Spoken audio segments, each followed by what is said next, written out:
Bonjour et bienvenue dans cette nouvelle vidéo. Je suis Sam de Phone Android et aujourd'hui je ne vous propose pas un test mais un tuto, un petit tuto sur la gomme magique du Pixel 6. Le Pixel 6 et le Pixel 6 Pro, vous vous en souvenez, ce sont les deux derniers smartphones de Google. Nous les avons testés en vidéo sur cette chaîne et bien sûr vous pouvez retrouver les tests complets sur le site Phone Android. La gomme magique, qu'est-ce que c'est? C'est l'un des derniers outils photographiques de Google proposés en exclusivité sur les pixels. D'abord sur les Pixel 6 et Pixel 6 Pro et ensuite ça arrivera sur les dernières générations. À quoi ça sert? Ça sert par exemple à enlever un sujet ou un objet d'une photo. Exemple plus concret, vous êtes par exemple en train de visiter un endroit super sympa et il y a un passant qui arrive en arrière-plan et qui gâche toute la photo, et bien là vous pouvez l'enlever. Et nous allons aujourd'hui essayer de vous montrer comment ça marche.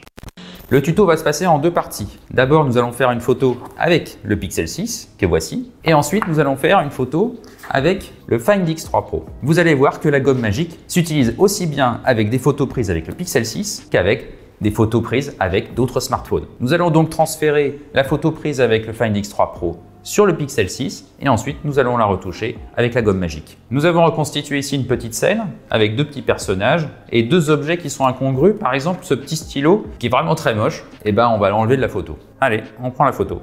Toc, la photo, on l'ouvre dans Google Photos.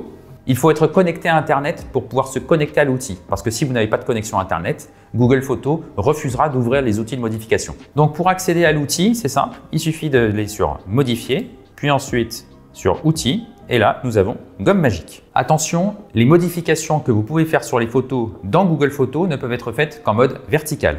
Vous ne pouvez pas passer en horizontal pour pouvoir modifier la photo. C'est dommage parce qu'effectivement, vous auriez peut-être préféré avoir un peu plus de place, un peu plus d'angle de vue sur votre photo afin de mieux sélectionner l'endroit que vous voulez supprimer. Pour zoomer, pinch to zoom et pour pouvoir se déplacer dans la photo avec deux doigts. Sinon, vous faites une sélection. Donc, moi je zoome. Je vais sélectionner avec mon doigt le stylo. L'intelligence artificielle va directement reconnaître ce que je veux supprimer, va enlever les pixels de l'objet supprimé et ensuite va reconstituer derrière la surface de la table en essayant d'imaginer comment elle est. Alors évidemment, le résultat n'est pas parfait. C'est-à-dire que vous voyez quand même qu'il y a eu une modification. Mais en revanche, c'est vrai que si vous dézoomez la photo et que vous la regardez par exemple sur votre smartphone, honnêtement, ça se voit quasiment pas. Et ça, c'est vraiment génial. Vous pouvez aller voir aussi sur mon test complet du Pixel 6, un autre exemple que j'ai pris sur un objet qui était sur une table. Je l'ai complètement supprimé. Et ça, c'était vraiment bien. Là, c'est la version avec le stylo. Et là, c'est la version sans le stylo. Deuxième étape, nous passons sur le Find X3 Pro. Nous allons prendre une photo, nous allons la transférer sur Google Photos et nous allons la modifier via le Pixel 6. Donc, on prend une photo avec le Find X3 Pro d'Oppo, légèrement différente. On va prendre un angle un petit peu exagéré comme ça. On l'upload sur Google Photos uniquement parce que je n'ai pas activé la synchronisation de Google Photos avec ce téléphone. On repasse sur le Pixel 6, on ouvre Google Photos. La miracle, qu'est-ce qui se passe? Oh! Une nouvelle photo est arrivée. On va essayer cette fois-ci de retirer la petite pièce de monnaie. Comme tout à l'heure, on fait modifier, ensuite outils, gomme magique, on va zoomer, on va sélectionner la petite pièce avec le doigt et hop, plus de pièce. Si vous avez un petit point noir par exemple, ça marche aussi.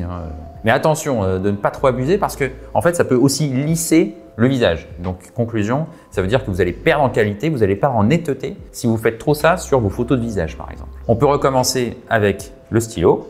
Là, on n'a plus rien et franchement, c'est plutôt pas mal. Et là, on avait les deux objets.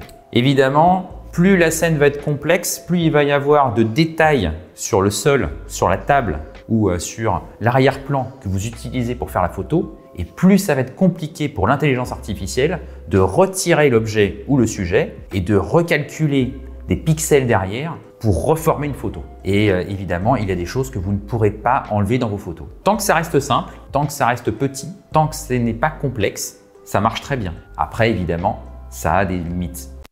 J'espère que ce petit tuto vous a plu. Merci beaucoup de l'avoir suivi jusqu'ici. Si vous voulez d'autres tutos, n'hésitez pas à nous le dire en commentaire. Si vous avez des questions, mettez-les aussi en commentaire. On va essayer d'y répondre. On va essayer aussi de faire varier les plaisirs. Si cette vidéo vous a plu, n'hésitez pas à me donner un petit pouce bleu, à vous abonner à notre chaîne et activer les notifications pour ne rater aucun autre rendez-vous. Pour ma part, je vous retrouve très bientôt pour un test. Cette fois-ci, c'est promis.